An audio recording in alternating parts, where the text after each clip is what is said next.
The most powerful telescope ever built just looked deeper into the universe than anything in human history, and instead of finding fragile newborn galaxies, it found giants, massive, bright, structured, galaxies that look like they've been aging for billions of years, at a time when the universe itself was barely a few 100 million years old. It's as if we opened a baby photo album of the cosmos and found fully grown adults staring back at us. According to everything we thought we understood, they should not exist, and yet there they are, calm, luminous, impossibly mature, waiting in the dark. We built the James Webb Space Telescope to witness cosmic infancy. For decades, our story of the universe began simply a hot, dense beginning nearly 13.8 billion years ago. Expansion, cooling, darkness. Then, slowly, very slowly, tiny clumps of matter gathering under gravity, forming the first stars. Those stars lighting up the first primitive galaxies, small, chaotic, fragile. That was the expectation. Webb was designed to see that first flicker, the cosmic dawn. Its gold-coated mirrors stretch over 6 meters wide, unfolding in space like a mechanical flower. Parked 1 million miles from Earth, shielded from heat and glare, it stares into infrared light, the stretched glow of ancient stars whose light has been travelling for over 13 billion years to reach us. We expected to see toddlers. Instead, we saw cities. Galaxies so bright and so massive that they appear to have formed hundreds of billions of stars when the universe was only 300 to 500 million years old. To put that into perspective, imagine compressing the entire 13.8 billion year history of the cosmos into a single calendar year. These galaxies show up in the first week of January already fully developed, when we thought structure shouldn't even exist yet. This is not a minor discrepancy. This is a cosmic timing problem. Because building a galaxy is slow, gravity must pull gas together, gas must cool, stars must ignite, those stars must explode, forging heavier elements. More stars form from that enriched material. Structure emerges gradually like a city growing block by block over centuries. And yet Webb is seeing skyscrapers where we predicted wooden huts. When the first images came back, astronomers did what humans always do when reality refuses to behave. They checked for mistakes, calibration errors, distance miscalculations, dust interference. Maybe these objects were closer than they appeared. Maybe something was skewing the light. But the data kept holding. Spectra confirmed their distances. The redshift, the stretching of light by cosmic expansion, placed them firmly in the universe's infancy. These galaxies are not only distant, they are ancient in light. We are seeing them as they were more than 13 billion years ago. And they are too big. Too organized, too luminous. If you stood inside one of these early galaxies, you would not feel like you were inside a chaotic cosmic nursery. You would see dense stellar populations, complex structure, possibly even early spiral features. You would stand beneath billions of suns in a universe that, by our previous understanding, had barely learned how to shine. This forces a question that vibrates beneath every image. Did the universe grow up faster than we thought? Because if gravity assembled matter more efficiently in the early cosmos, then the timeline shifts. If the first stars were more massive than predicted, they could have seeded galaxies faster. If dark matter behaved slightly differently, clumping more aggressively, it could have accelerated structure formation. Each possibility rewrites part of the story. But here is where scale overwhelms intuition. The observable universe contains roughly 2 trillion galaxies. Each one holds millions to trillions of stars. The first galaxies were supposed to be small stepping stones, tiny building blocks that merge slowly into the giants we see today. Instead, Webb is finding what look like giants almost immediately. Imagine planting seeds and returning days later to find a forest already towering overhead. We are not talking about a single anomaly. Multiple candidate galaxies have been identified at redshifts corresponding to just 300 to 400 million years after the Big Bang. Some appear to have stellar masses comparable to the Milky Way's early ancestors. That would require star formation rates so intense they border on the extreme limits of what physics comfortably allows. And yet nothing is breaking. Gravity still works. Nuclear fusion still powers stars. The cosmic microwave background still glows faintly behind everything, a fossil light from when the universe was 380,000 years old. The framework stands. But the pace may have been wrong. You and I exist 13.8 billion years after the beginning. Our planet formed 4.5 billion years ago. Multicellular life took hundreds of millions of years to evolve. Complex civilization mere thousands. We are used to slowness, to accumulation, to time as the great sculptor. But the early universe may have been impatient. Conditions were extreme beyond everyday comprehension. Matter was denser, temperatures were higher, dark matter halos, massive invisible scaffolds were forming rapidly. Hydrogen and helium filled space like fuel waiting for ignition. The first stars may have been monsters hundreds of times the mass of our sun, burning hot, dying violently, enriching space quickly. If those first stars were efficient enough, they could have accelerated everything. And that possibility is intoxicating, because it means the cosmos did not crawl into structure. It surged. Webb is not just extending our vision deeper into space, it is stretching our sense of timing. The gap between too soon and already there is where discovery lives. For decades, cosmological simulations suggested a gradual climb toward complexity. Now reality is whispering that the climb might have been steeper. And we are only at the beginning of Webb's mission. The telescope has been operational for just a short fraction of its expected lifetime. Each deep field image reveals thousands of galaxies, every point of light a system of stars, planets, maybe even black holes already forming in the dark. Some of those early galaxies appear compact and incredibly bright. Others hint at surprising structure, and lurking inside many of them may be supermassive black holes millions of times the mass of our sun, already in place shockingly early. Black holes, too, take time to grow. Or so we thought. If the earliest galaxies matured quickly, then their central black holes may have grown explosively, feeding on dense gas reservoirs in a young universe packed tightly with fuel. The implication ripples outward. When did reionization, the epoch, when early stars and galaxies relit the cosmos, actually accelerate? Did the first luminous objects transform the universe faster than predicted? Was cosmic darkness shorter than we imagined? Each Webb image is not just a photograph.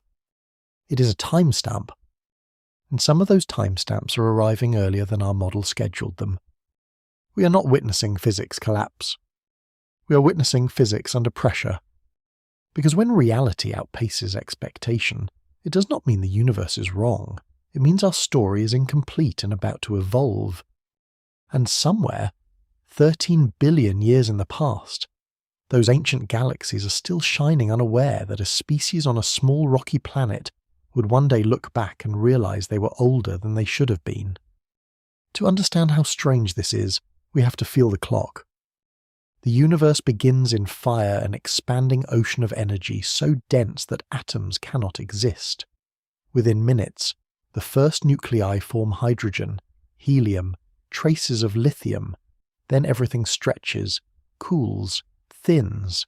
For hundreds of thousands of years, the cosmos is a glowing fog. When it cools enough for electrons to settle into atoms, light finally travels freely. That fossil light still surrounds us today, as the cosmic microwave background a faint afterglow from when the universe was 380,000 years old. Then darkness falls. No stars, no galaxies. Just vast fields of hydrogen and helium drifting inside invisible halos of dark matter. Gravity begins its slow work, amplifying tiny fluctuations left over from the beginning. Regions slightly denser than average pull in more matter, while over millions of years those regions grow. This era is called the Cosmic Dark Ages. And according to our long-standing models, it should take time hundreds of millions of years before the first stars ignite. Those stars, known as population 3 stars, are thought to be enormous, short-lived, violent. They forge the first heavy elements in their cores and scatter them in explosive deaths. Only after that enrichment can more complex stars form. Only after enough stars form can galaxies build structure. Only after galaxies merge repeatedly can something like the Milky Way begin to emerge. It is a layered process, a staircase. But when James Webb peers back to just 300 million years after the beginning, the staircase looks shorter than expected. Instead of faint, small, irregular smudges, we are detecting galaxies with stellar masses possibly reaching 10 billion suns or more. Some early candidates even approach levels that feel disturbingly close to mature systems. That would mean converting vast reservoirs of gas into stars at extraordinary efficiency. Imagine trying to build a metropolis in a single season. Not just houses, cathedrals, highways, infrastructure, fully lit skylines, and doing it with only the rawest materials available. That is what these galaxies represent. To appreciate the scale, consider our own galaxy. The Milky Way contains around 100 to 400 billion stars. It took billions of years of mergers, star formation, and gravitational choreography to reach its present size. We orbit its center at 220 kilometers per second, taking 230 million years to complete one revolution. When Webb looks at these early systems, it sees objects that may already contain a meaningful fraction of that mass when the universe itself is younger than a single orbit of our Sun around the Milky Way. That is the timing tension. Now, nothing violates the laws of physics outright. The equations of gravity still allow rapid collapse in dense regions. The early universe was smaller, everything closer together. Matter density was higher. Dark matter halos formed earlier than once directly observed. If those halos were massive enough, they could have pulled in gas efficiently. But efficiency is the key word. Star formation is messy. Gas must cool to collapse. Radiation from newborn stars pushes back against incoming material. Supernova explosions blast gas outward. Feedback processes regulate growth. Yet Webb's galaxies imply that regulation may have been overwhelmed. In the early cosmos, perhaps gas streamed in along cosmic filaments, vast rivers of matter threading the universe feeding galaxies continuously.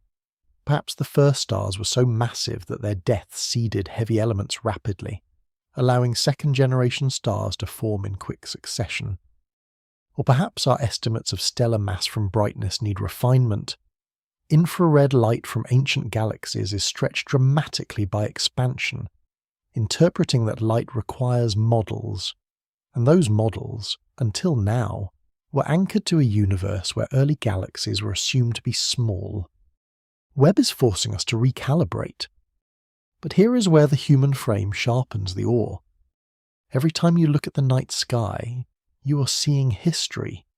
The light from the Andromeda Galaxy left 2.5 million years ago before humans existed in our current form.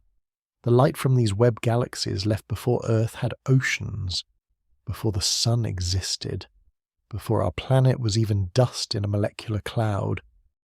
We are not just looking far. We are looking back to near the beginning. And in that beginning, structure appears sooner than comfort allows. This does not mean the Big Bang is overturned. The expansion history measured by the cosmic microwave background remains robust. The abundance of light elements matches predictions. The large-scale structure of the universe still resembles a web grown from quantum fluctuations. But within that framework, the speed of assembly may need revision. If galaxies formed faster, what does that imply for supermassive black holes?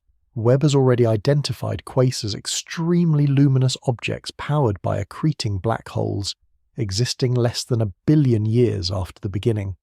Some of those black holes contain over 1 billion solar masses. Growing something that massive so quickly is already a challenge. Add unexpectedly mature galaxies around them, and the early universe begins to look less like a gentle dawn and more like an explosive growth spurt. Picture a newborn universe hitting adolescence almost immediately, growth plates expanding at extreme speed. fueled by dense matter and intense gravity. And yet, amid this acceleration, there is order. These galaxies are not chaotic explosions. Their light profiles suggest concentrated stellar populations. Some even show hints of disk-like organization. That implies angular momentum conservation rotational structure emerging rapidly. Rotation requires coherence. Coherence requires time. Unless time behaved differently in practice than we assumed in theory.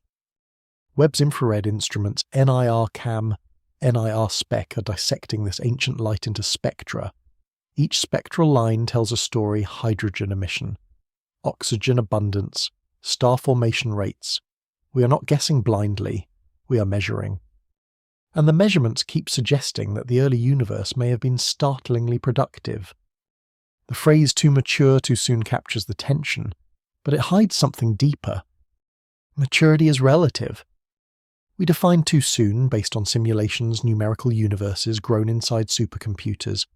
Those simulations included dark matter, gas physics, radiation feedback. They matched many observations beautifully. But simulations are only as good as their assumptions. Webb is now providing data from a regime we had never directly observed the first few 100 million years. It is as if we had been reconstructing childhood from adolescence onward, and suddenly someone handed us actual photographs from infancy. And the child in those photos is already standing. There is a temptation to declare crisis, to frame this as cosmology in danger. But history whispers caution. When the first quasars were discovered, they seemed impossibly bright. When the cosmic microwave background was mapped precisely, subtle anomalies sparked debate. Each time, deeper observation refined the model without destroying it. This may be another such moment. Or it may be something more profound, a clue that dark matter clumped earlier, or that star formation physics at low metallicity is more aggressive, or that early gas dynamics were extraordinarily efficient. We stand at the threshold of that realization. Because every additional deep-field exposure from Webb expands the sample size. Each candidate high redshift galaxy must be spectroscopically confirmed. Distances must be nailed down. Stellar populations must be modelled carefully. But even with caution compressed, the emotional fact remains. The early universe appears brighter than expected. And brightness, at that age, is a declaration of speed. Something in the first few 100 million years worked faster than we imagined. Gravity did not hesitate. Stars did not linger. Galaxies did not wait. And somewhere inside that acceleration lies a deeper understanding of how we, 13.8 billion years later, came to exist at all. There is a moment, standing beneath a clear night sky, when the stars feel ancient and unhurried. They seem patient, eternal, as if the universe has always moved at a measured, deliberate pace. Webb is challenging that feeling. Because when we rewind to the first 400 million years, patience disappears. At that time, the observable universe was about 1/30th its current size. Galaxies were not yet scattered across billions of light years the way they are now. Everything was compressed into a tighter cosmic volume. Matter density was higher. Interactions were more frequent. Gas was everywhere, thick rivers of hydrogen flowing along the invisible scaffolding of dark matter. Dark matter is the quiet architect here. It does not shine, it does not interact with light, but it outweighs normal matter by roughly 5-1. After the Big Bang, tiny fluctuations in dark matter density grew under gravity. Those fluctuations formed halos, gravitational wells that ordinary gas could fall into. Think of dark matter as the steel framework of a city before the walls are built. Inside those halos, gas cools and collapses. When density and temperature cross critical thresholds, nuclear fusion ignites. A star is born. In the early universe, with pristine hydrogen and helium, cooling pathways were limited. That likely meant the first stars were enormous, perhaps 100 times the mass of our Sun or more.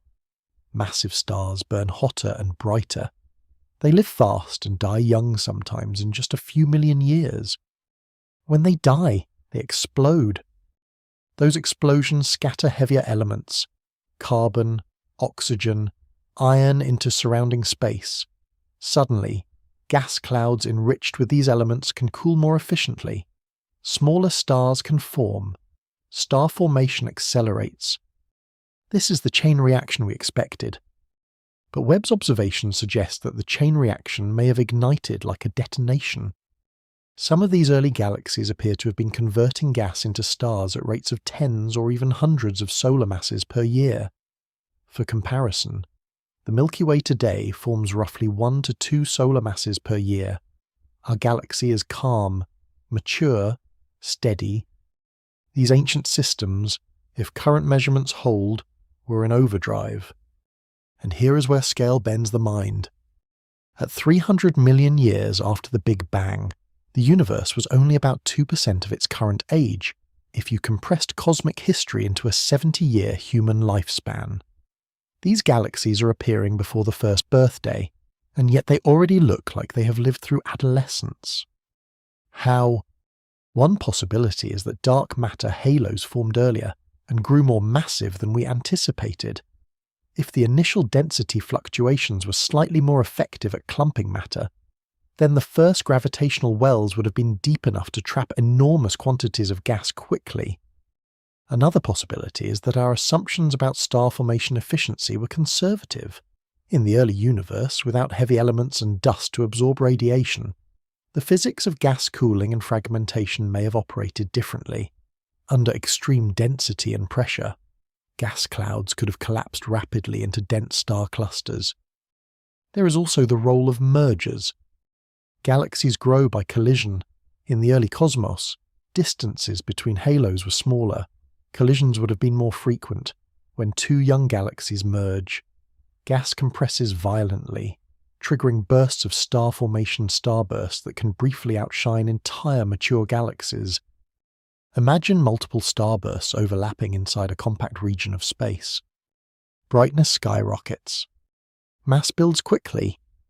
Structure emerges. And because Webb observes infrared light stretched by expansion, we are seeing the accumulated glow of billions of these stars blended together. But even with mergers and starbursts, some candidates still strain the timeline. That strain is productive. Because cosmology is not a brittle structure waiting to shatter, it is a framework designed to adapt. The lambda CDM model, the standard model of cosmology, has survived decades of testing. It explains the cosmic microwave background. It explains large-scale structure. It predicts how galaxies cluster across billions of light years. Webb's discoveries are not demolishing that framework. They are probing its edges. And probing edges is where science sharpens. But for us standing here on a planet orbiting an average star, the emotional weight lands differently. We tend to imagine the universe unfolding gradually toward complexity, as if it needed rehearsal before it could perform. These galaxies suggest it may have launched straight into performance. There is something humbling about that. Because our own existence depends on those early stars. The carbon in your cells was forged in stellar cores. The oxygen you breathe was born in ancient supernovae. If the first generations of stars formed faster and in greater numbers than expected, then the ingredients for planets and eventually life were seeded earlier as well. In a sense, Webb is showing us the furnace that made us and revealing that it was blazing intensely almost immediately. Consider the distances involved. Some of these galaxies are observed at redshifts greater than 10. That means their light has been stretched by a factor of 11 or more since emission. A wavelength of ultraviolet light left those galaxies and arrived at Webb as infrared after travelling for over 13 billion years. Every photon captured by Webb's mirrors began its journey when Earth did not exist. It crossed expanding space, weaving through cosmic voids and filaments, avoiding absorption, surviving collisions, until finally striking a gold-coated segment floating beyond the Moon's orbit. And that photon carries a message: we were already here. Already luminous. Already structured. Already mature. There is tension in that message, but also coherence. Because the universe, even at its youngest visible ages, obeyed gravity relentlessly. Density fluctuations seeded by quantum processes in the first fraction of a second grew steadily over millions of years. Tiny imbalances amplified into structure. Perhaps we underestimated how quickly amplification compounds. Compound growth is deceptive. Small advantages early can produce dramatic outcomes later. In finance, modest interest rates grow fortunes over decades. In biology, slight reproductive advantages reshape ecosystems. In cosmology, slightly denser regions attract slightly more matter, which makes them denser still. Acceleration builds quietly until suddenly it isn't quiet at all. Webb may be catching the universe at the moment when quiet growth crossed into visible grandeur. And if that is true, then these two mature galaxies are not violations.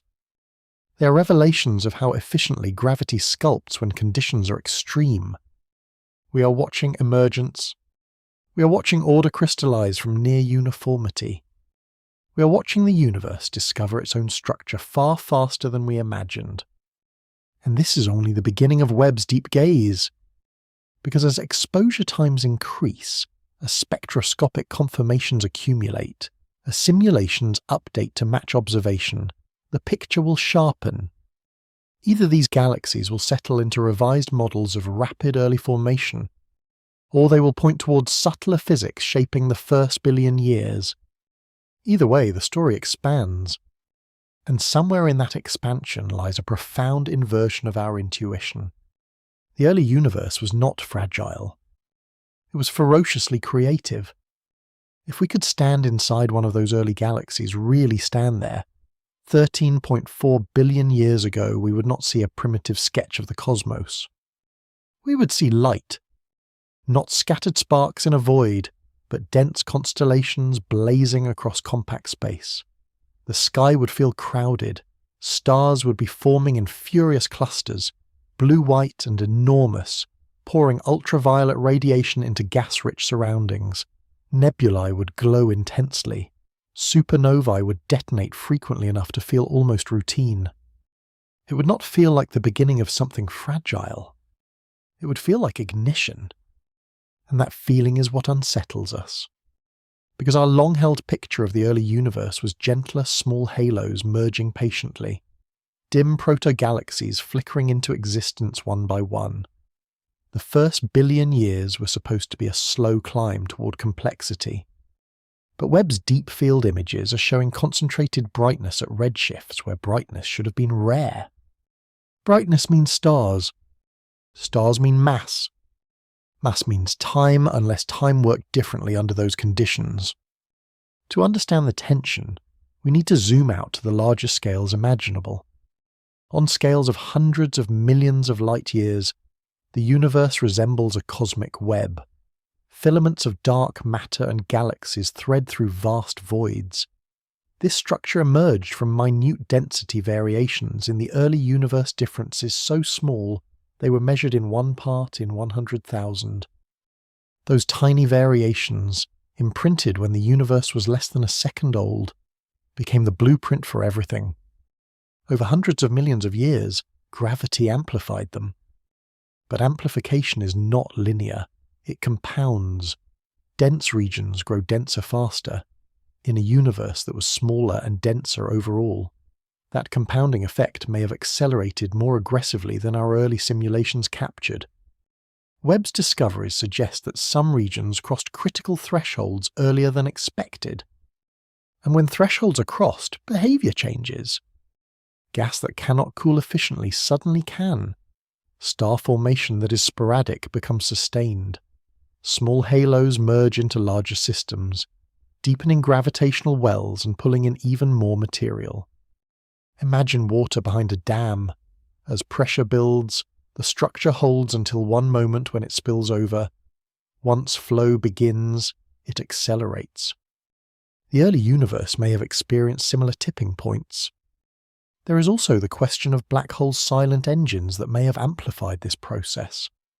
Webb has already detected surprisingly massive black holes in galaxies less than 1 billion years after the Big Bang. Some weigh millions to billions of solar masses. To grow that large so quickly, they must have started either from unusually massive seed black holes or grown at extreme rates, consuming surrounding gas nearly as fast as physics allows. Now place such a black hole at the centre of an already rapidly forming galaxy. Gas streams inward along filaments, some form stars, some spirals toward the black hole. As matter falls in, it heats and radiates enormous energy, potentially regulating star formation but also signalling intense central activity. If black holes and star formation were both ramping up simultaneously, early galaxies could have matured at extraordinary speed. And Webb's infrared instruments are sensitive enough to detect the signatures of these processes: ionized gas, emission lines, spectral fingerprints of heavy elements. Heavy elements are the key. The very presence of oxygen or carbon in these early galaxies means at least one generation of massive stars has already lived and died. That life cycle, even for giant stars, requires millions of years. Multiply that across enough stellar populations to build billions of solar masses, and the clock tightens. Yet the light tells us it happened. The universe did not wait politely for complexity. It accelerated into it. And here is where our human sense of time fractures. 400 million years sounds immense to us. Civilizations rise and fall in thousands. Species evolve over millions. Planets take billions to form. But on cosmic scales, 400 million years is a breath. It is shorter than 2 full rotations of the Sun around the Milky Way. It is a fraction of cosmic history. And yet in that fraction, entire galaxies, vast systems containing billions of stars were already luminous enough for us to detect across 13 billion years of expansion. We are witnessing the universe as a prodigy. But caution compressed and quiet still hums beneath the excitement, because interpreting ancient light is delicate work. Distance measurements rely on redshift, which stretches spectral lines predictably as space expands. Webb's spectroscopic confirmations are crucial. Photometric estimates alone can overstate brightness or misjudge mass. Dust, too, can complicate interpretation, absorbing ultraviolet light and re-emitting infrared, potentially making galaxies appear older or more massive than they are. Yet even accounting for uncertainties, a pattern is emerging. The early universe was not empty for long. Reionization and the epoch. When ultraviolet radiation from the first stars and galaxies reionized neutral hydrogen, may have progressed rapidly. The darkness after the cosmic microwave background did not linger indefinitely. Light surged back into the cosmos. Webb is peering directly into that transition, and each confirmed early galaxy adds weight to the idea that star formation began in earnest sooner than anticipated. This has implications beyond timing. If galaxies formed quickly, then chemical enrichment accelerated. If chemical enrichment accelerated, then the building blocks for rocky planets appeared earlier. If rocky planets appeared earlier, then the potential habitats for life may have existed earlier. We are not saying life existed then, but the cosmic conditions that eventually allow life on Earth may have been assembling at breathtaking speed. There is something deeply stabilizing about that, because it means the processes that produced us were not hesitant. They were robust. Gravity worked, fusion worked, collapse and explosion and merger all worked relentlessly. The early universe may have been chaotic in detail, but it was decisive in outcome. And we, 13.8 billion years later, are the beneficiaries of that decisiveness. Webb's mirrors are not just reflecting distant galaxies. They're reflecting our origin story compressed, accelerated, intensified. Every time a new candidate galaxy is confirmed at extreme redshift, the boundary of known structure shifts slightly closer to the beginning. The frontier moves. The darkness shrinks. And the question evolves from how did galaxies form to how fast can the universe build? Somewhere in that answer lies a deeper truth about emergence itself. Because when conditions are extreme, when density is high, when energy is abundant, when gravity dominates, creation does not proceed timidly. It erupts. And in that eruption, long before our sun ignited, long before Earth cooled, The cosmos may have already been filled with fully formed islands of light standing defiant against the dark almost as soon as darkness arrived. There is a deeper tension hiding beneath the brightness. It is not just that these galaxies look massive. It is that their existence presses against the invisible limits of how far structure is allowed to grow. Cosmology has guardrails, not arbitrary ones, but boundaries set by measurable quantities: the expansion rate of the universe, the density of matter, the strength of gravity, the temperature history after the Big Bang. These parameters are constrained by the cosmic microwave background with astonishing precision. We know, to within fractions of a percent, how much ordinary matter exists, how much dark matter, how fast space has been expanding. Those numbers are not guesses. They are anchors. And within those anchors, simulations of the early universe produce galaxies gradually, predictably, small halos first, larger ones later. So when Webb finds galaxies that seem to have assembled billions of solar masses of stars in just a few 100 million years, the question becomes sharp. Did something operate at maximum efficiency from the start? Because to build a galaxy quickly, three things must align. First, gas must collapse rapidly. Second, that gas must convert into stars with high efficiency. Third, feedback. The radiation and explosions that normally slow star formation must not shut the process down too soon. Each of those steps has natural friction. Gas resists collapse through pressure. Radiation pushes back. Supernovae blow material outward. Yet in these early systems, friction may have been overwhelmed by abundance. Remember, the early universe was smaller, matter was closer together. Dark matter halos could have grown faster simply because there was more nearby material to pull in. Filaments feeding galaxies were denser, like rivers in flood season. When fuel is unlimited, growth accelerates. And the first generation of stars, if truly massive, would have produced intense radiation fields and rapid chemical enrichment. Their short lives could have seeded second-generation stars quickly, compressing multiple stellar generations into a relatively brief cosmic window. It is possible that we underestimated just how explosive that window was. There is also the role of temperature. After the Big Bang, the universe cooled as it expanded, but in its youth, the background temperature was higher than today. At 300 million years old, the cosmic microwave background temperature was roughly 30 to 40 Kelvin warmer than the 2.7 Kelvin we measure now. That ambient warmth may have subtly influenced gas dynamics, pressure balance, and star formation pathways. Under different thermal conditions, clouds fragment differently, star masses distribute differently. Small shifts in physical conditions early on can cascade into large structural consequences later. And then there is dark matter itself. We call it cold dark matter because it moves slowly compared to light speed, allowing small structures to form first. That framework explains much of the large-scale universe beautifully. But if dark matter properties are even slightly different, if it clumps a bit more efficiently on small scales, it could seed early structure faster. Nothing in Webb's data demands new physics yet, but it invites us to examine assumptions we treated as settled. That invitation is powerful, because this is not about a single galaxy. Deep field observations have revealed multiple candidates at redshifts above 10. Some appear compact and intensely bright. Some seem more extended than expected. Each additional confirmation strengthens the case that early galaxy formation may have been remarkably vigorous.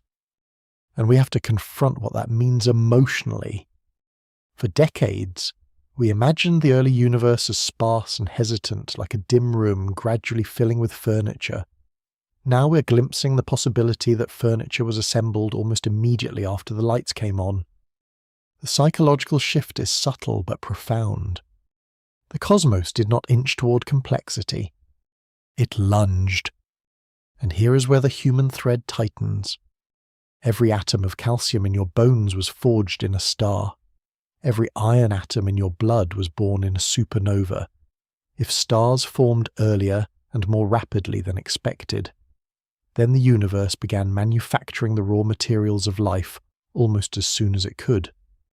There is a kind of generosity in that, a kind of inevitability, because the faster heavy elements appear, the sooner rocky planets can form around second and third generation stars, the sooner planets form, the sooner chemistry can experiment. We do not know how quickly life arises under the right conditions, but Webb is hinting that the ingredients were available astonishingly early. It compresses the distance between the beginning and us. And yet, the caution remains disciplined. Mass estimates rely on modelling stellar populations from light profiles. Younger stars shine brighter per unit mass than older ones. If these early galaxies are dominated by extremely young stellar populations, their mass-to-light ratios may be lower than assumed. That could reduce their inferred mass. But even under conservative interpretations, their star formation rates remain intense. And intensity matters, because intense early star formation would have accelerated rionization, the transformation of neutral hydrogen into ionized plasma across intergalactic space. That epoch marks the end of cosmic darkness. Webb is now observing galaxies that likely contributed to that transformation. We are watching the architects of cosmic dawn, and they look stronger than expected. Picture it. Across the universe, pockets of light ignite, radiation floods surrounding hydrogen, stripping electrons from atoms, transparent bubbles expand, overlapping bubbles connect, darkness retreats. This process may have unfolded faster and more dramatically than our previous timeline suggested. Which brings us to a quiet realization. If early galaxies formed rapidly and energetically, then the universe did not need delicate fine-tuning to produce structure.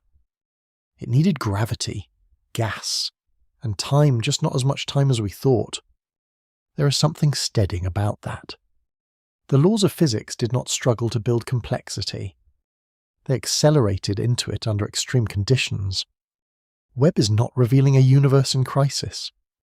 It is revealing a universe that may have been more capable than we imagined. More efficient. More decisive. More bold.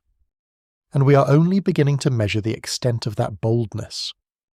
Because each additional observation refines the picture. Spectroscopic confirmations will solidify distances. Deeper exposures will detect fainter companions.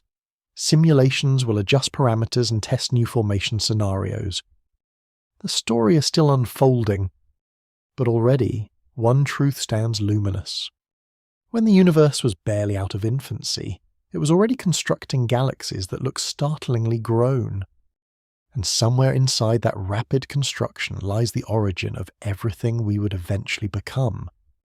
There is a way to feel the scale of this that bypasses equations entirely. Close your eyes and imagine rewinding everything. Cities dissolve, mountains flatten, continents slide backward, dinosaurs rise and vanish, the oceans evaporate into clouds of plasma, the sun contracts into a collapsing sphere of gas, the Milky Way unwinds, galaxies drift closer, space itself shrinks. Keep going.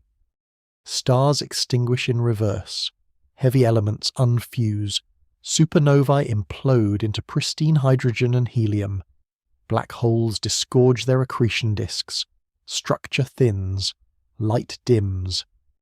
At 400 million years after the beginning, almost everything familiar is gone. No planets, no stable spiral galaxies, no quiet star systems orbiting for billions of years. And yet Webb sees brilliance there. That is the shock. Because at that rewind point, the universe should still be assembling scaffolding. Instead, we see luminous architecture. To understand how disruptive that is, we have to talk about growth limits. There is a maximum rate at which matter can fall into a black hole without radiation pressure pushing it back out. It's called the Eddington limit. There are cooling times that govern how quickly gas can shed energy and collapse into stars. There are dynamical timescales, how long it takes gravity to reorganize matter inside a halo.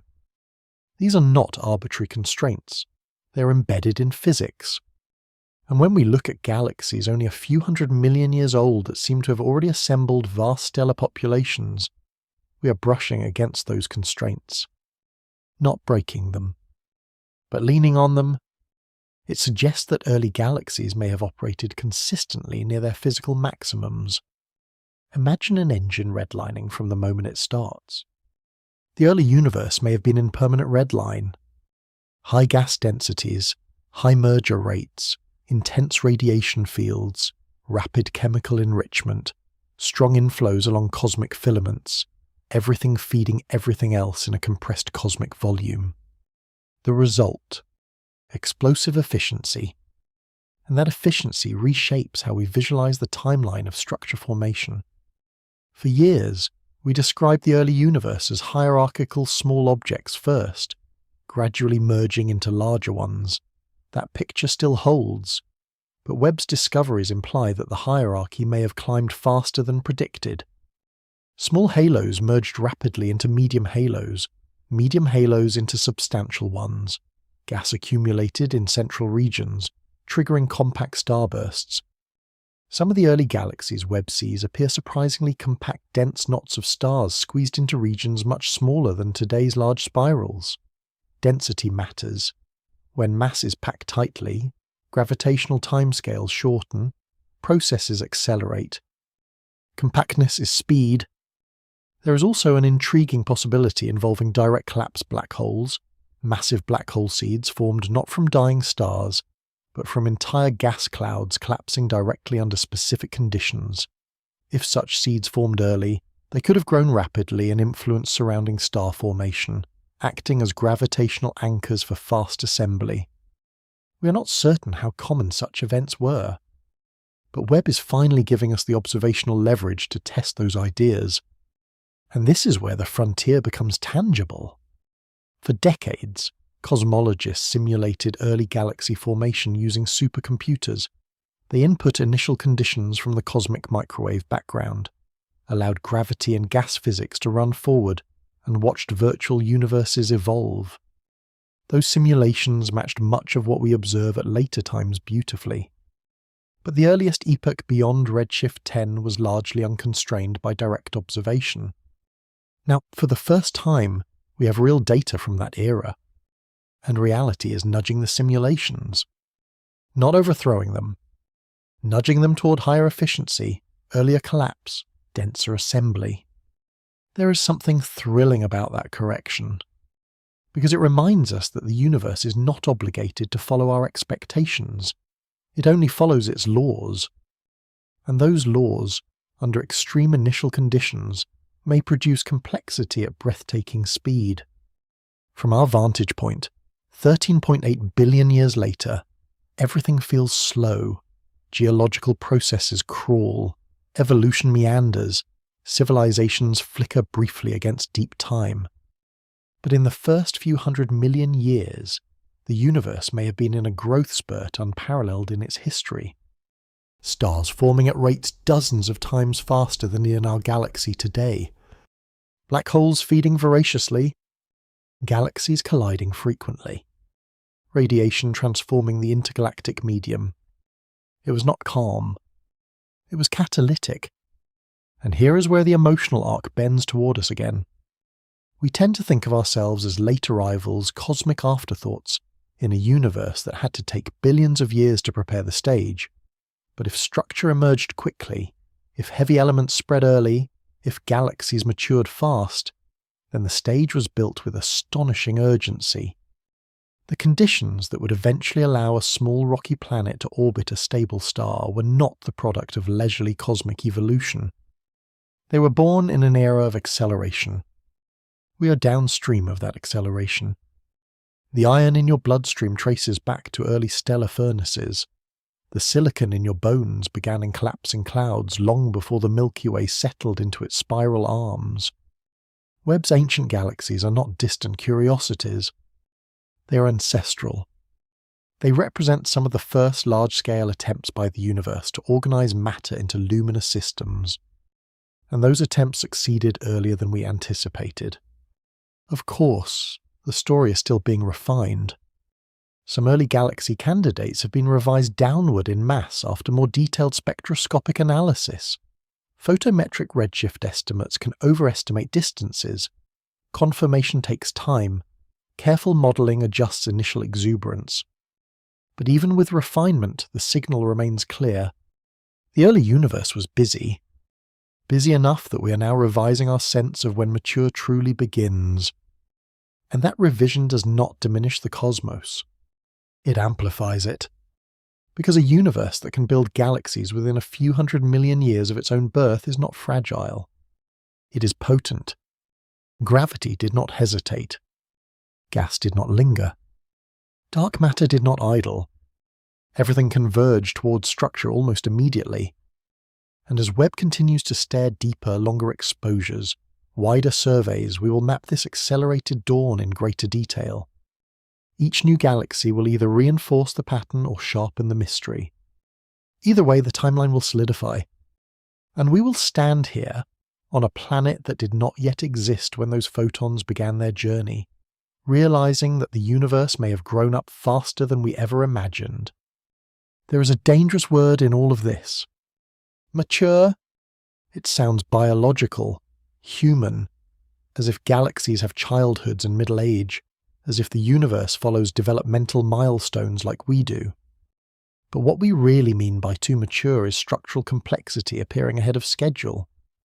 And schedules, in cosmology, are built from models. So the real story is not that galaxies broke the rules. It's that the universe may have been running a faster clock than the one in our simulations. To feel how radical that is, imagine constructing a timeline for a forest. You model seed dispersal, soil quality, rainfall, growth rates. Your equations predict saplings at year 5, canopy closure at year 50. Then you visit the site at year 5 and find towering trees already interlocking overhead. You don't conclude that trees are impossible. You conclude that growth conditions were extraordinary. That is where we stand with Webb's earliest galaxies. Because when astronomers estimate stellar mass in these systems, they do it by analysing light, its colour, intensity, spectral fingerprints. Younger stars burn hotter and bluer. Older populations glow redder. Heavy elements imprint characteristic lines in spectra. When Webb splits the light from these galaxies into its component wavelengths, it reveals star-forming activity that is anything but timid. Some galaxies show strong emission lines from ionized oxygen, evidence of active star formation. Others appear surprisingly dusty for their age, suggesting multiple stellar generations have already lived and died. Dust requires heavy elements. Heavy elements require stars. Stars require time. And yet the clock says the universe is barely a few 100 million years old. This tension sharpens when we consider cosmic expansion. The universe has been expanding since the beginning. The rate of that expansion encoded in the Hubble constant determines how quickly distances grow over time. Combine that with matter density and dark energy, and you get a precise timeline for how long it takes structures to assemble under gravity. Those numbers are not wildly uncertain. They are measured. Which means if galaxies assembled faster, it's because physical processes inside those constraints were more efficient than expected, not because the entire cosmic clock is wildly wrong. This is important, because it means we are not witnessing chaos. We are witnessing underestimated capability. Under extreme density and abundant fuel, gravity is ruthless. It pulls relentlessly. Gas streaming into dark matter halos doesn't politely wait for equilibrium. It shocks, cools, fragments, inflows collide, turbulence compresses clouds, star clusters ignite. And when galaxies are small and compact, feed back the radiation, and supernova explosions that normally regulate star formation may vent energy out more easily without completely halting growth. Outflows can punch through surrounding gas rather than smother the entire system. That dynamic could allow repeated bursts of intense star formation in rapid succession. Burst after burst. Layer after layer. Building mass quickly. And because the early universe was denser overall, mergers between halos were more frequent. Each merger funnels fresh gas toward galactic centers, compressing it further, more starbursts, more growth. Imagine stacking fireworks inside a small arena and lighting them one after another. The arena glows. That glow is what Webb sees. But there is another layer one that stretches beyond galaxies themselves. The cosmic microwave background tells us that the early universe was astonishingly uniform. Temperature variations were tiny. Structure grew from minuscule fluctuations. The fact that such small initial differences could lead to massive galaxies within a few 100 million years is itself a testament to the power of gravitational instability. Gravity does not need large imbalances to begin its work. It only needs time, and perhaps less time than we assumed. Now, step back from the equations. Consider the sheer audacity of what Webb is doing. It is collecting photons that left their sources when the universe was less than 3% of its current age. Those photons have travelled across expanding space for over 13 billion years, dodging absorption, surviving cosmic distances beyond comprehension, before touching a mirror smaller than a tennis court floating in darkness. And when they arrive, they tell us that the universe was already crowded with light. That revelation changes how we emotionally map the early cosmos. The dark ages shrink. The dawn brightens. The timeline compresses. Instead of a long hesitation before structure, we may be seeing a near-immediate surge. And here's what that means for us. If galaxies formed early and efficiently, then the process that ultimately leads to solar systems like ours may not require rare cosmic patience. It may be a natural byproduct of how gravity behaves under dense conditions. The ingredients of life, carbon, nitrogen, oxygen, were forged in stars. If stars proliferated quickly, then those ingredients were scattered widely and early. The universe may have been chemically interesting sooner than expected. Not habitable everywhere, but fertile. That fertility matters, because it reframes our position in time. We often think of ourselves as emerging from a long cosmic incubation, but if structure bloomed rapidly, then the universe did not spend billions of years searching for complexity. It generated it almost immediately. Of course, refinement continues. Some early galaxy candidates have been reanalyzed and found slightly less massive than initial estimates suggested. As spectroscopic data improves, uncertainties narrow, science self-corrects, as it should. But even with conservative adjustments, the pattern persists. Early galaxies were more luminous and more numerous than anticipated. And that suggests something fundamental about the nature of emergence.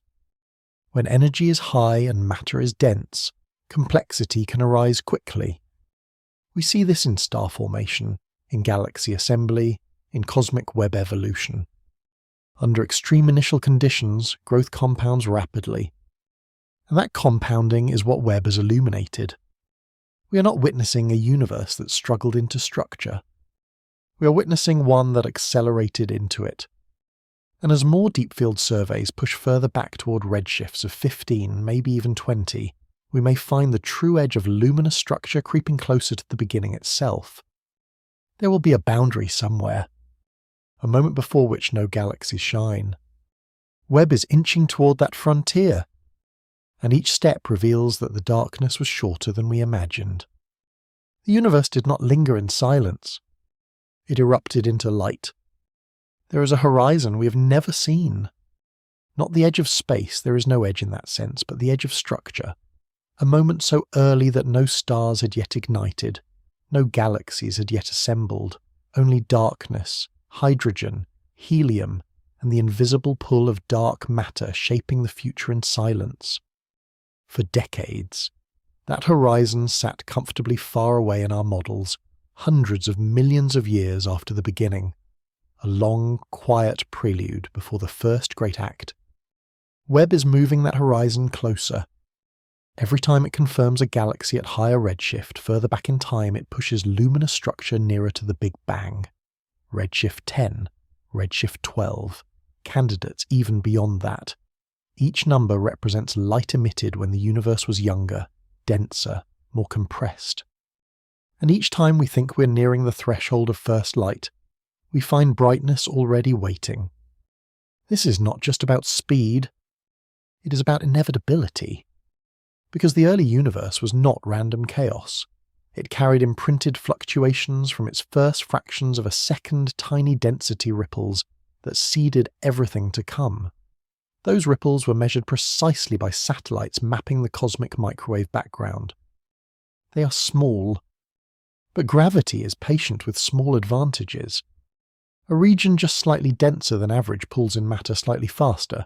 That makes it denser still. That increases its pull. Growth compounds. In a universe that is only a few 100 million years old but packed with fuel, that compounding can snowball. We are watching snowballs become mountains faster than expected. And here is where the scale becomes almost violent. At redshift 15, we are looking at a universe roughly 270 million years old. That is younger than many continents on Earth, younger than the time since the last mass extinction that ended the dinosaurs. And yet, in that epoch, Webb is detecting systems whose luminosity rivals galaxies far later in cosmic history. Luminosity is power. It means nuclear fusion is happening on colossal scales. It means hydrogen is being fused into helium in billions of stellar cores simultaneously. It means radiation pressure is blasting outward, interacting with surrounding gas, ionizing vast regions of space. The early universe may not have glowed faintly into existence. It may have flared, and that flare has consequences. Because as early galaxies emitted ultraviolet radiation, they began to ionize the intergalactic medium. Neutral hydrogen atoms, once opaque to certain wavelengths, were stripped of their electrons. Space became transparent to high-energy light. The universe transitioned from murky to clear. That transition is not abstract. It is measurable. Astronomers track the ionization state of hydrogen across cosmic time. Webb's early galaxies are likely key contributors to that transformation. So when we say too mature, what we are really witnessing is the rapid end of darkness. The universe did not drift slowly toward clarity. It may have burst toward it. Now imagine standing at that epoch. The cosmos around you is smaller, hotter, more crowded. Galaxies are closer together. Mergers are common. Supernovae flash frequently. The background radiation temperature is dozens of degrees above absolute zero. There is no quiet spiral galaxy like the Milky Way yet. There are compact, turbulent, intensely star-forming systems, bright knots of activity embedded in a web of gas and dark matter. It is not serene. It is formative, and formative eras are rarely gentle. Yet within that turbulence, order emerges. Stars orbit gravitational centers. Gas disks form. Angular momentum-shaped structure. Even amid chaos, physical laws carve patterns. Webb is capturing that paradox violence giving birth to organization. And the more we look, the more we realize that organization began astonishingly early. There is a psychological shift that happens when we accept this. For a long time, the early universe felt inaccessible, like a dim prologue before the real story began. Galaxies, planets, life that was Act 2 or 3. Now Act 1 is luminous. Now the opening scene is crowded with structure. And that reframes everything that follows. Because if galaxies formed early and abundantly, then cosmic evolution did not waste time. The scaffolding for clusters, superclusters, and cosmic voids was assembled quickly. The large-scale web that now stretches billions of light-years across space may have had robust roots almost immediately. The implications ripple outward. Earlier star formation means earlier black hole growth. Earlier black hole growth means earlier feedback shaping galaxies. Earlier chemical enrichment means earlier dust formation. Dust enables cooling. Cooling enables more stars. The cycle tightens. A compressed feedback loop. A universe accelerating into complexity. Of course, boundaries remain. There must be a first generation of stars, a first halo massive enough to ignite sustained fusion, a first galaxy luminous enough to pierce the darkness. Webb is hunting that boundary relentlessly. Each deeper survey increases exposure time, allowing fainter, more distant objects to emerge from noise. Spectroscopy confirms distances, ensuring we are not mistaking nearer objects for ancient ones.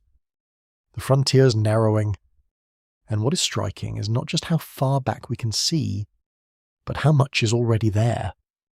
The darkness between recombination and first light may have been shorter than we imagined. The early universe may have crossed its own thresholds with startling efficiency. And here is the quiet truth beneath the astonishment. Nothing about this violates physics. Gravity still rules. Fusion still powers stars. Expansion still stretches light. The laws have not changed. Our expectations are what are shifting. The universe is revealing that under extreme initial density and abundant fuel, complexity can ignite almost immediately. We are seeing the cosmos in a growth phase so intense that it compresses our sense of gradualism. And as Webb continues pushing toward higher redshifts, toward the very edge of observable time, we edge closer to the true beginning of luminous structure. There will come a point where we finally see nothing but darkness, where no galaxies yet shine, where only hydrogen waits. But for now, each time we think we're approaching that silent horizon, we find light already blazing just beyond it. The universe did not hesitate to become magnificent. It began building almost as soon as it could. There is a temptation, when confronted with something too early, to assume something must be wrong. Wrong distance, wrong brightness, wrong interpretation. And to be clear, astronomers are ruthless about that possibility. When Webb first released deep-field images, several candidate galaxies appeared at extreme redshifts so extreme that headlines quietly trembled. Some initial mass estimates suggested systems rivaling the Milky Way less than 500 million years after the Big Bang. That would have been seismic. But science does not run on headlines. It runs on spectra. Photometric redshifts estimates based on color can mislead. Certain combinations of dust and star formation in closer galaxies can mimic the color signatures of extremely distant ones. Only spectroscopy splitting light into precise wavelengths can confirm distance with confidence.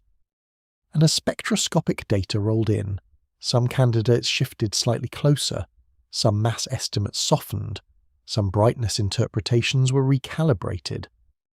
The most extreme outliers narrowed.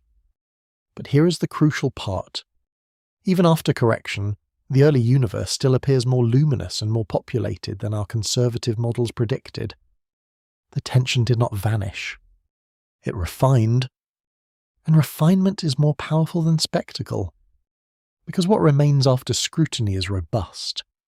Several galaxies have now been spectroscopically confirmed at redshifts above 10. That places them within roughly 400 million years of the beginning. Some show strong star formation, some show surprising structural compactness. None require abandoning cosmology, but all require sharpening it.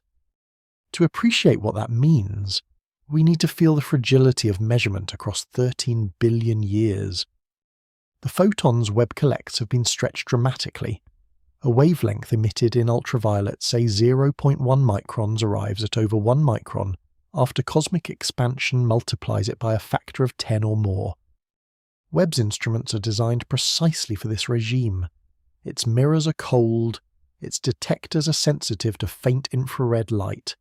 It sits far from Earth's heat, shielded by a multi-layer sunshield the size of a tennis court. It is engineered to hear whispers from the dawn of time, and those whispers are surprisingly loud. Brightness in early galaxies implies intense star formation. Intense star formation implies dense gas reservoirs. Dense gas reservoirs imply efficient collapse inside dark matter halos, which circles us back to the central realization. The early universe may have been extraordinarily good at building. There is something deeply humbling about that. We often imagine complexity as fragile as something that takes eons to emerge, but under the right physical conditions, complexity can arise quickly. Look at the first stars, massive, short-lived, exploding within a few million years, each explosion seeding space with heavier elements, each enrichment enabling new generations of stars. The cycle compounds. By 300 million years, multiple stellar generations may already have occurred in some regions. And those regions, magnified by gravitational lensing or revealed in deep fields, are now visible to us. Gravitational lensing itself adds another layer of awe. Massive foreground clusters can bend space-time, magnifying background galaxies like natural telescopes. Webb has used this effect to peer even deeper, revealing faint galaxies that would otherwise remain invisible. It is as if the universe is helping us see its own origin. But even without lensing, the pattern stands. Early galaxies are not rare specks. They are numerous enough to matter. That matters for ionization, it matters for chemical evolution, it matters for black hole growth. And it matters for how we narrate cosmic history. Because for decades, we described the first billion years as a cautious emergence, a gradual illumination, a hesitant climb. Webb is suggesting a surge, not chaos, not contradiction, but surge. And that surge carries implications that ripple forward through time. If star formation ramped up quickly, then feedback processes stellar winds, radiation pressure. Supernovae must have been balanced in a way that allowed sustained growth without self-destruction. If black holes formed early and grew rapidly, then gas inflows must have been steady and dense. If galaxies assembled mass quickly, then mergers must have been frequent and efficient. All of these are plausible within known physics. They simply stretch our previous intuition. And that stretch is healthy, because science is not a monument. It is a living structure that adapts to new light. Webb has given us new light literally from the first few 100 million years. And what that light reveals is a universe that did not wait politely to organize itself. It organized with urgency. From our position here on a planet orbiting a middle-aged star in a quiet spiral arm, the early cosmos can feel abstract. But every structure we see today is downstream of those first galaxies. Clusters of galaxies grew from early seeds, superclusters from clusters, the cosmic web from filaments shaped in the first few 100 million years. The bones of the universe were set early. Webb is showing us that those bones may have thickened faster than expected. There is something almost poetic in that acceleration.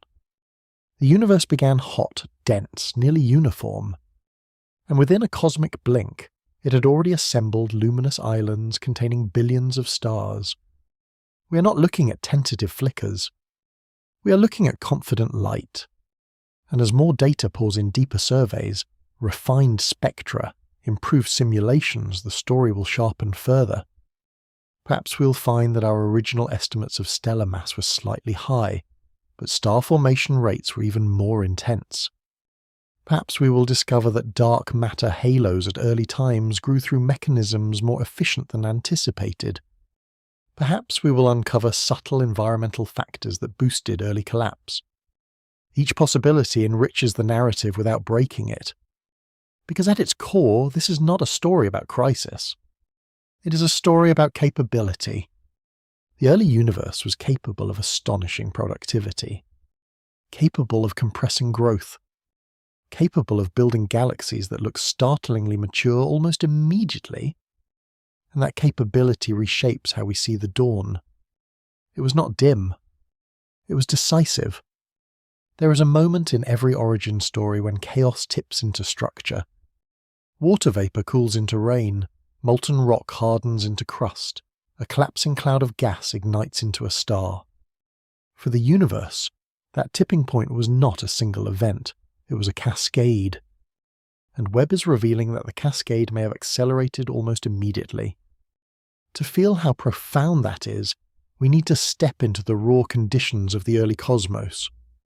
At 200 to 400 million years after the Big Bang, the universe was dense, about 1,000 times denser than it is today on average. Galaxies were not separated by millions of light-years of quiet void the way they are now. Matter was closer. Interactions were frequent. Gas was abundant and nearly pristine, mostly hydrogen and helium forged in the first minutes of cosmic history. There were no heavy elements at first, no carbon, no oxygen, no silicon. Those had to be built in stars. So the very presence of dust and metals in some of these early galaxies tells us that star formation had already run at least one full cycle. Birth, fusion, explosion, enrichment, and then again, and again. That repetition requires time, but not necessarily billions of years. Massive stars live only a few million years before detonating as supernovae. In 100 million years, dozens of stellar generations can occur in dense environments. Under intense conditions, cosmic evolution can sprint. Webb's observations suggest that in certain regions, it did exactly that. Some early galaxies appear compact just a few thousand light-years across. For comparison, the Milky Way spans about 100,000 light-years. These ancient systems are smaller but astonishingly dense. Billions of stars crammed into volumes far tighter than our modern spiral. Density changes everything. When mass is packed closely, gravity acts faster, orbital times are shorter, gas flows more efficiently to galactic centers, star formation can ignite in concentrated bursts. Compactness is acceleration. Now add mergers. In the early universe, dark matter halos were forming rapidly and frequently colliding. Each merger funnels gas inward, triggering starbursts. These bursts can elevate star formation rates to extreme levels, dozens or even hundreds of solar masses per year. Sustain that for tens of millions of years, and you build significant stellar mass quickly. This is not fantasy. We observe starbursts in the modern universe galaxies temporarily forming stars at extraordinary rates. The difference is that today such events are relatively rare and often triggered by specific interactions. In the early universe, interactions were common. The environment itself was primed for excess. And then there are black holes. Supermassive black holes lurk at the centers of most galaxies today. Some early quasars powered by accreting black holes have been observed less than 1 billion years after the Big Bang, already weighing hundreds of millions to billions of solar masses. Growing something that massive so quickly demands either very heavy initial seeds or sustained accretion near theoretical limits. If black holes were forming early and feeding aggressively, they could have shaped their host galaxies from the inside out heating gas, driving winds, regulating star formation in complex feedback loops. Webb is beginning to glimpse these interactions. We are seeing not just stars, but ecosystems. Galaxies as dynamic systems, gas inflows, star formation, radiation pressure, black hole growth, all entangled. And all of it unfolding astonishingly early. There is something almost unsettling about that efficiency, because it forces us to let go of a comforting narrative that complexity requires long gestation. Sometimes it does, but under extreme density and abundant energy, complexity can ignite rapidly. The early universe was an energy-rich environment. The cosmic microwave background temperature was higher, radiation fields were intense, matter densities were elevated, gravitational wells were forming across a compressed cosmic volume. Everything favoured interaction. Everything favoured collapse. Everything favoured ignition. And ignition happened, not timidly, not sparsely, but decisively enough that 13 billion years later, our instruments can still detect the light. Think about that. The photons Webb captures left their galaxies when the universe was in its infancy. They travelled across expanding space for over 13 billion years. They survived absorption, scattering, cosmic evolution. And when they reach us, they reveal galaxies that already look structured. It is like receiving a message in a bottle from the dawn of time and finding that the sender had already built a city. Of course, the investigation is ongoing. Mass estimates will refine. Star formation histories will sharpen. Some galaxies will turn out slightly less extreme than initial headlines suggested. But the broader pattern persists. The early universe built luminous systems fast. And that speed reshapes our mental map of cosmic history. Instead of a long, dim prelude followed by gradual illumination, we may be looking at a sharp inflection, a rapid climb in brightness within the first few 100 million years. That climb has consequences. Earlier galaxies mean earlier reionization. Earlier enrichment means earlier dust. Earlier dust means more efficient cooling and more star formation. Feedback loops tighten. The universe may have crossed its own complexity threshold quickly, and then expanded outward from there. And here is the deeper emotional turn. We exist in a universe that did not hesitate to assemble structure. It did not drift aimlessly in darkness for eons before attempting something grand. It began building almost immediately. The stars that forge the elements in your body may trace back to systems that formed astonishingly early. The chain of cause and effect that led to Earth may have been set in motion faster than we ever realized. Webb is not just rewriting a chapter of cosmology. It is compressing the origin story of everything familiar. And as observations push even deeper toward redshifts of 15 and beyond, we edge closer to witnessing the very first sustained light. There will be a boundary, a true dawn, but what Webb is showing us is that when the first galaxies appeared, they did not whisper into existence. They roared, and the echo of that roar has been travelling toward us ever since. There is a point in this story where scale becomes almost unbearable. Because if galaxies truly began assembling at extraordinary speed within the first few 100 million years, then the universe did something astonishing. It went from near-uniform plasma to organized, rotating systems of billions of stars in less time than it takes Earth to complete 2 trips around the center of the Milky Way. That is not gradual. That is transformative. To understand how extreme that transformation is, imagine starting with a fog so uniform that temperature differences are measured in fractions of a degree across the entire sky. That was the universe at 380,000 years old when the cosmic microwave background was released. From that near uniformity, gravity had to sculpt everything.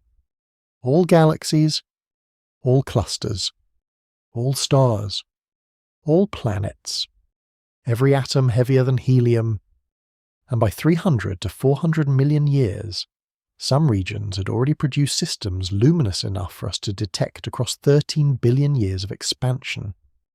The speed of that sculpting is what Webb is forcing us to confront. Because sculpting requires contrast. Contrast requires amplification. Amplification requires instability. And gravity is the ultimate amplifier. The early density fluctuations imprinted in the first fraction of a second of cosmic history were tiny. But under gravity, tiny differences do not stay tiny. Slightly denser regions attract slightly more matter. That extra matter deepens the gravitational well. Deeper wells pull even more material. The growth compounds. In a universe that was denser overall, this compounding effect accelerates. Picture a landscape after rainfall. Small rivulets form first. Those rivulets gather into streams. Streams merge into rivers. The larger the flow, the more it carves the terrain, deepening its own path. The early universe may have been flooded with potential energy. And where gravity carved, galaxies ignited. Now consider the role of angular momentum. Gas falling into dark matter halos doesn't collapse straight inward, it rotates. Even slight initial motions get amplified as material contracts. Conservation of angular momentum spins collapsing gas into disks. Disks fragment into star-forming regions. Rotation brings coherence. Coherence brings structure. That some early galaxies already show hints of ordered structure means angular momentum distribution happened quickly. Order emerged inside turbulence. That is extraordinary. But perhaps even more extraordinary is what this says about inevitability. We often frame the universe as delicately balanced, as if a slight miscalculation in initial conditions would prevent complexity. Yet Webb's observations suggest that once gravity began amplifying density fluctuations, structure was not fragile. It was robust. Under high density and abundant fuel, the cosmos does not hesitate. It builds, and that building was not evenly distributed. Some regions likely formed stars earlier and faster than others. Cosmic variance, natural differences in density across space, means that some patches of the universe were primed for accelerated collapse. Webb may be catching those early overachievers. Regions where the initial fluctuations were just large enough to tip into rapid assembly. If so, then what we are seeing is not the average early universe, but its brightest pioneers. That possibility does not diminish the discovery. It magnifies it, because it means the first luminous systems emerged in pockets, blazing intensely against a still dark background. Islands of light in a vast sea of hydrogen. And those islands were not small. They were formidable. This reshapes how we imagine the transition from darkness to illumination. Instead of a uniform dimming of night, perhaps the early universe experienced concentrated bursts of brilliance, localized regions of intense activity that gradually overlapped and expanded. Ionization may have proceeded unevenly, with bubbles of ionized gas growing outward from these early galaxies. Those bubbles eventually merged, clearing the fog. Webb is glimpsing the architects of those bubbles. Now bring this back to the human scale. Every element heavier than helium had to be forged in stars. The calcium in your teeth, the iron in your blood, the oxygen you inhale, the carbon that forms the backbone of your DNA. If star formation accelerated early, then the universe began manufacturing these elements rapidly. Not slowly across billions of quiet years, but aggressively, in concentrated bursts. That means the chemical groundwork for planets like Earth may have been laid sooner than we imagined. It does not mean life appeared immediately, but it does mean the universe did not stall in its preparation. The furnace was lit early. There is a subtle comfort in that, because it suggests that complexity is not an improbable fluke of late cosmic timing. It may be a natural outcome of how gravity operates under dense initial conditions. Webb's ancient galaxies are not anomalies defying physics. They are demonstrations of what physics can achieve when everything is compressed, energized, and primed. And yet the frontier remains. Each spectroscopic confirmation strengthens confidence. Each revised mass estimate sharpens precision. Each simulation update adjusts parameters. But the emotional fact remains unchanged. The early universe appears more capable than we expected. More efficient. More decisive. More willing to cross thresholds quickly. There will come a point pushing further back in redshift where galaxies truly thin out, where we approach the first sustained ignition of stars, where the darkness dominates again. Webb is moving toward that boundary. But so far, every time we peer deeper, we find that the universe had already begun organizing itself into luminous systems, as if it could not wait. As if structure was not a distant goal, but an immediate consequence. From near uniform plasma to blazing galaxies in a few 100 million years. From quantum fluctuations to rotating star systems in less time than our solar system has existed by orders of magnitude. That transformation is not gentle. It is breathtaking. And we're only beginning to measure how fast the universe truly grew up. There is a final layer to this acceleration that makes it almost overwhelming.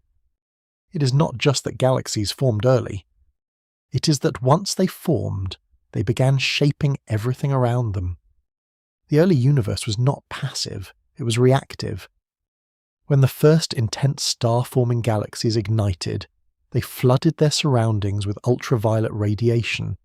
That radiation tore electrons away from neutral hydrogen atoms in intergalactic space. Entire regions of the cosmos shifted phase from opaque to transparent. This was reionization, and it was not subtle. Imagine standing in a fog so thick you cannot see your hand. Then, in the distance, bonfires ignite. At first, you see only faint glows. Then more fires appear. The fog begins to thin in patches. Clearings expand outward. Eventually the haze dissolves completely. The early galaxies Webb is detecting may have been those bonfires. And if they were more numerous or more luminous than we predicted, then the clearing of cosmic fog happened faster. That matters because transparency allows light to travel unimpeded. It allows structure to be seen. It changes the thermodynamic state of the universe. In other words, early galaxies did not just exist in the universe. They transformed it. Now think about the scale of that transformation. We are not talking about a region the size of a galaxy cluster. We are talking about intergalactic space across hundreds of millions of light years. The combined radiation from countless early galaxies altered the state of hydrogen everywhere. This is planetary weather on a cosmic scale. And it may have intensified quickly. Webb's discoveries are consistent with a scenario in which the universe crossed from darkness into transparency within a relatively compressed window, perhaps between 300 million and 800 million years after the beginning.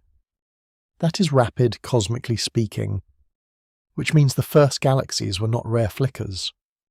They were abundant enough to change the medium of the cosmos itself. There is something staggering about that, because it tells us that structure, once ignited, does not remain local. It propagates influence. Gravity builds galaxies. Galaxies light up space. Light alters matter. Matter reorganizes. Feedback loops tighten. Acceleration compounds. The universe is not static machinery. It is dynamic emergence. And Webb is witnessing emergence at its most extreme phase. But the frontier does not end with galaxies. Beyond them lies the question of the first stars, the true cosmic pioneers. Population 3 stars are thought to have been massive, perhaps hundreds of times the mass of our Sun, formed from pristine hydrogen and helium with no heavy elements to aid cooling. Their lifetimes would have been brief, just a few million years. Their deaths, catastrophic.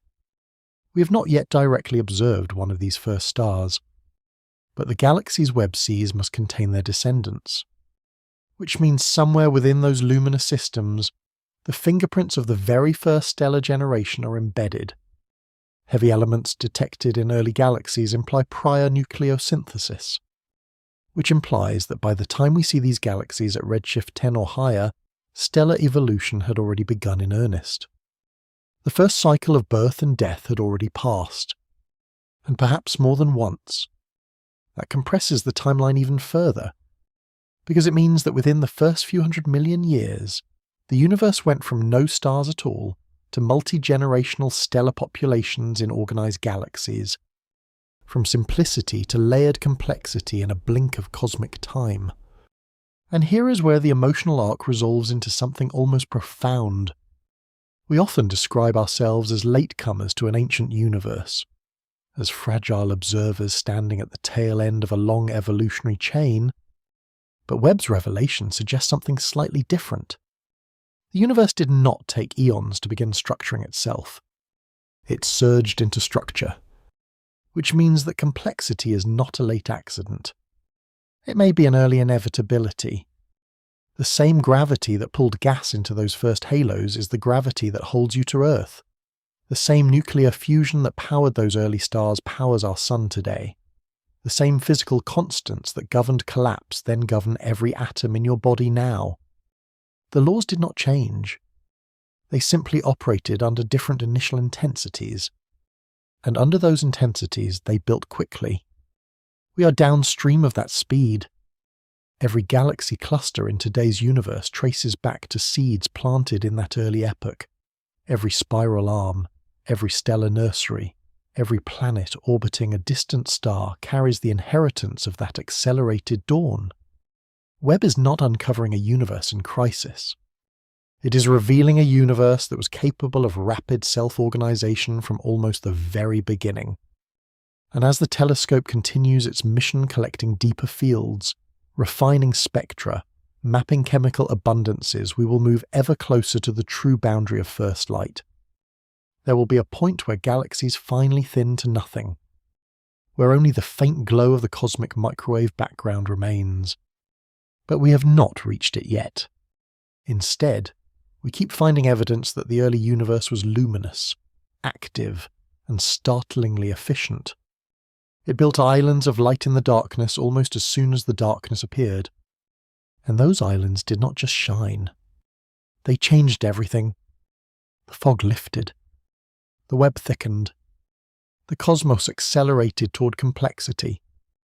And 13.8 billion years later, on a small planet orbiting a quiet star, we're finally seeing just how fast it all began. There is a deeper inversion hiding beneath all of this. For most of modern astronomy, distance meant simplicity. The farther we looked, the more primitive things became. Galaxies were smaller, less structured, less chemically enriched. The universe simplified as we moved backward in time. Webb is complicating that intuition, because now, at extreme distances at redshifts where we expected faint, barely assembled objects, we're seeing systems that already carry signatures of growth, rotation, star formation, even internal differentiation. Not chaotic sparks. Organized light. It forces us to confront a powerful idea. The early universe may not have been primitive. It may have been intense. And intensity changes everything. When conditions are extreme high density, abundant fuel, compressed scale processes accelerate, collapse happens faster, fusion ignites sooner, feedback loops tighten. In a modern galaxy like the Milky Way, star formation is regulated, gas density is moderate, stellar winds and supernovae maintain a balance. It is a stable ecosystem. But in the early universe, stability had not yet settled in. Gas was plentiful. Dark matter halos were merging constantly. Radiation fields were fierce. Collisions were common. It was not equilibrium. It was ignition under pressure. And under pressure, systems behave differently. A compact early galaxy with intense gas inflows can convert a large fraction of its baryonic matter into stars quickly. If that conversion efficiency reaches even 10 to 20% within a short window, stellar mass accumulates rapidly. Multiply that across multiple merging halos, and the timeline compresses. The universe did not need billions of years to assemble luminous systems. It needed conditions that favored acceleration. Webb suggests those conditions were present. Now consider something even more unsettling. Some early galaxies appear surprisingly smooth in their light distribution. Not wildly irregular clumps, but centrally concentrated systems with hints of symmetry. Symmetry requires coherence. Coherence requires time, or at least rapid internal organization. If these systems truly had time to settle into rotationally supported structures within a few 100 million years, then angular momentum distribution and disk formation were not late-stage developments. They were early features. That shifts our narrative again, because it implies that the processes that eventually produce spiral galaxies like ours were seeded almost immediately. The seeds of order were not postponed. They were embedded from the start. There is something almost poetic in that. From the near-uniform glow of the cosmic microwave background, tiny fluctuations grew into dense halos. Gas streamed inward. Rotation emerged, stars ignited, heavy elements formed, dust condensed, light expanded outward. All within a fraction of cosmic history. And now, 13.8 billion years later, we are intercepting that light, reading it like a fossil record written in photons. But there is another layer number density. If early galaxies were rare anomalies, the tension would be mild. But deep field surveys are revealing that luminous systems at high redshift may be more common than anticipated. Abundance amplifies significance. If multiple galaxies exist at these early epochs with substantial mass and star formation, then accelerated assembly was not a fluke. It was a pattern. Patterns reshape theory. And yet, we must stay grounded. Mass estimates depend on assumptions about stellar populations, how old the stars are, how dust absorbs light, how metallicity influences brightness. Adjust those parameters, and masses shift. But even conservative models still require vigorous early star formation. The universe was not idle. It was productive. And that productivity reshapes how we emotionally map our own existence. We often imagine that the cosmos needed nearly 10 billion years before conditions stabilized enough for something like Earth to form. That is true in part. Planetary systems require chemical enrichment and generational stellar evolution. But if enrichment began earlier than expected, then the building blocks for rocky planets may have been available sooner. The timeline between first light and planetary possibility narrows, not to zero, but closer. And that closeness reframes inevitability.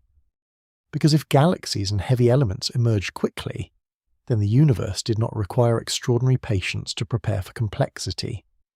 It required gravity and fuel. It had both in abundance. There is something deeply stabilizing about that realization. We are not the product of a hesitant cosmos. We are the downstream result of an early surge. The same physics that built those ancient galaxies governs everything we see now.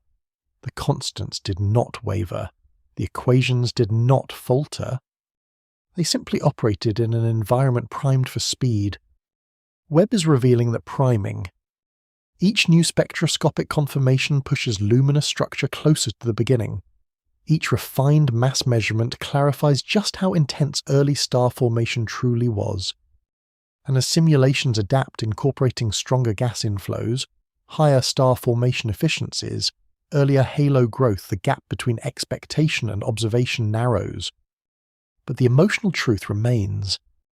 The universe matured faster than we imagined. Not in violation of its laws, but in full expression of them. When gravity meets density, collapse accelerates. When collapse accelerates, stars ignite. When stars ignite, complexity compounds. And compounding is powerful. Compound growth is subtle at first, barely noticeable, but over time, it explodes. The early universe may have experienced its most dramatic compound growth phase within the first few 100 million years. We are seeing the aftermath of that explosion in structure. And we are only now beginning to appreciate how quickly it happened. Because for the first time in history, we are not inferring the dawn. We are witnessing it. And what we are witnessing is not fragility. It is ferocity. There is one final shift that changes everything. For most of human history, the beginning of the universe felt unreachable. Not just distant in time, but abstract, a mathematical boundary, a theoretical origin wrapped in equations and background radiation. Now, for the first time, we are seeing the consequences of that beginning unfolding almost immediately after it happened. Not billions of years later, not after cosmic calm, but in the raw aftermath. And what we're seeing is not hesitation. It is momentum.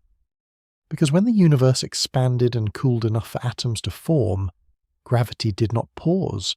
It did not wait for permission. It did not require complexity to be coaxed into existence. It began amplifying structure instantly. Webb's ancient galaxies are evidence of that amplification reaching visible scales shockingly fast. Think about what that means.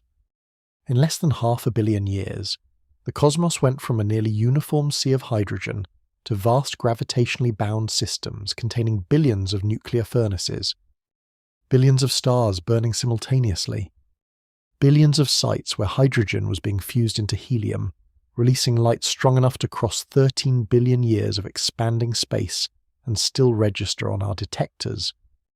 That transformation is almost violent in its efficiency. And yet it is governed by the same simple laws we measure in laboratories. Gravity attracts. Gas collapses. Fusion ignites. Radiation escapes. Repeat. Under dense early conditions, that loop ran at maximum speed. The early universe was not a quiet nursery. It was a pressure chamber. And inside that chamber, complexity ignited. There is something profoundly stabilizing in that realization, because it tells us that the emergence of structure does not require rare cosmic luck. It requires conditions, and those conditions were present almost immediately. The first galaxies may have formed in privileged pockets regions slightly denser than average, but the average itself was not sterile, it was primed. Dark matter halos were assembling everywhere. Gas was flowing along filaments everywhere. The cosmic web was taking shape across the entire observable universe. Webb is simply catching the brightest nodes of that web. But the web itself was widespread. This reframes the early universe not as empty and waiting, but as active and unfolding. Now step back even further.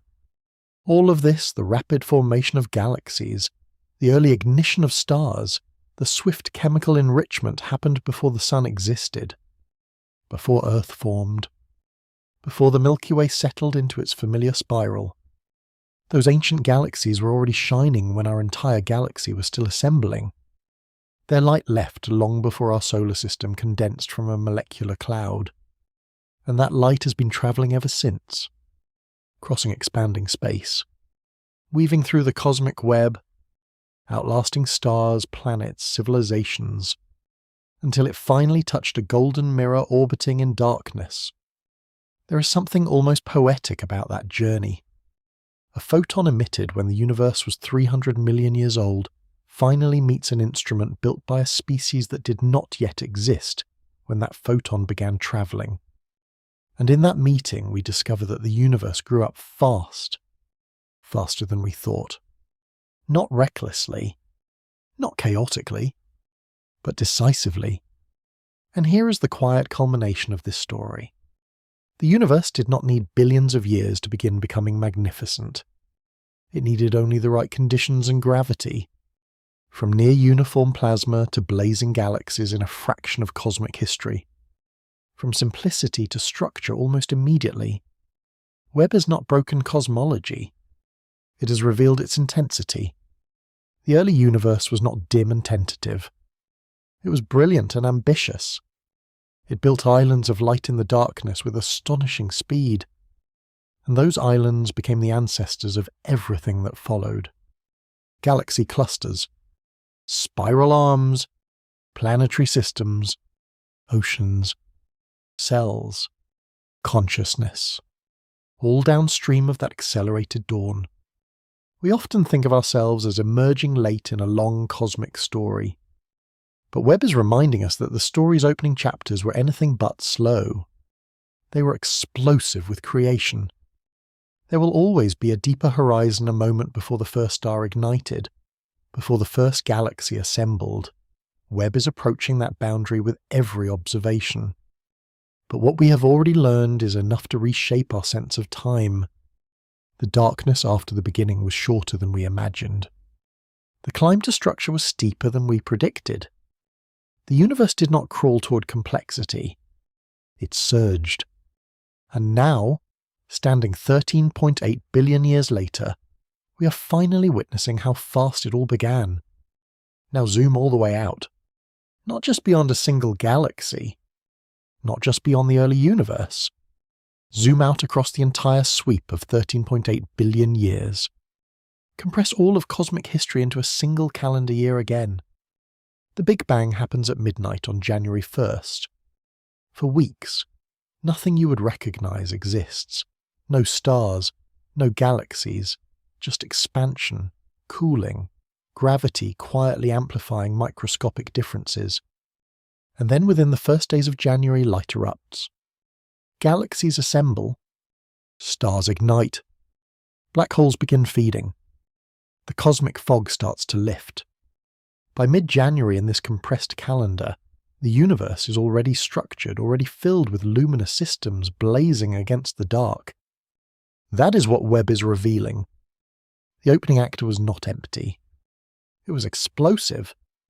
For billions of years, we told ourselves a careful story that the early universe was simple, that complexity required patience, that structure emerged slowly from fragile beginnings.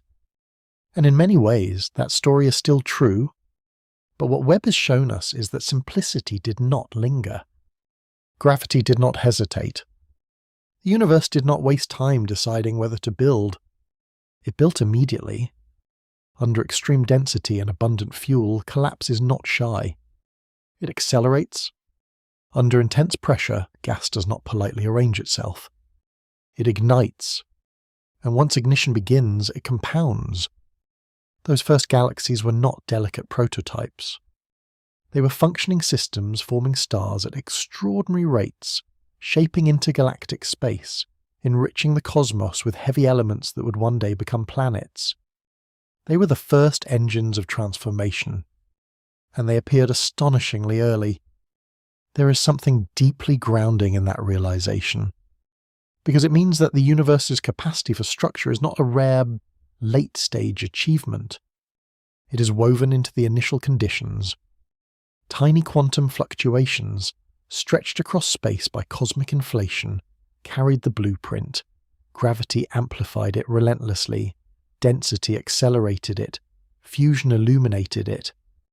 From almost nothing, almost immediately, something magnificent emerged.